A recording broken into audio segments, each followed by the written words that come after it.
Hello, ആദ്യമായിട്ടാണ് കേട്ടോ ഇത്രയും വലിയ വാട്ടർമെലൺ കാണുന്നത്. അപ്പം കൊണ്ടുവന്ന് കുറച്ച് തിരിച്ച് മറിച്ചൊക്കെ നോക്കി കട്ട് ചെയ്യാൻ തുടങ്ങി. കട്ട് ചെയ്ത് ഉള്ളിൽ നല്ല നല്ല റെഡ് ആയിരുന്നു. പക്ഷെ കുറേ ഭാഗം തോടായിട്ടുണ്ട്. തോട് മീൻസ് മനസ്സിലായില്ല, അതിൻ്റെ പുറമേത്തത്. അതുകൊണ്ടായിരിക്കും ഇത്ര വലുപ്പത്തിൽ വന്നത്. അങ്ങനെ കുറച്ച് കട്ട് ചെയ്ത് ടേസ്റ്റ് ചെയ്ത് നോക്കി. അടിപൊളി, നല്ല മധുരമൊക്കെ ഉണ്ടായിരുന്നു. അങ്ങനെ കുറച്ച് ഞാനെടുത്ത് ഫ്രീസറിൽ എടുത്ത് വെച്ചിട്ടുണ്ടായിരുന്നു കട്ട് ചെയ്തിട്ട്. ഒരു വീഡിയോ കണ്ടിട്ട് എടുത്തു വെച്ചതാണ്. അങ്ങനെ ഹസ്ബൻഡ് വന്നപ്പോൾ അത് ഇങ്ങനെ ചിരണ്ടി എടുത്തു. ഓവർനൈറ്റ് ഫ്രീസ് ചെയ്തിട്ടുണ്ടായിരുന്നു. അതുകൊണ്ട് കുറച്ച് പാടാട്ടോ ഇങ്ങനെ ചെയ്യാൻ. കാണുന്നത്ര ഈസി ഒന്നുമല്ല.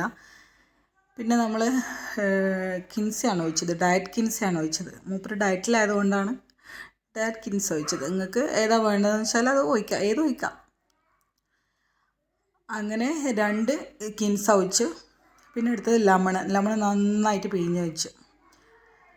ഒരു ഫുൾ ലെമൺ എടുത്തിട്ടുണ്ടേ, അത് ഒഴിച്ച്. പിന്നെ അതിലേക്ക് വേണ്ടത് പുതിന ഇല, അതും കൂടി ഇട്ടൊന്ന് ഡെക്കറേറ്റ് ചെയ്ത് കുടിച്ച്.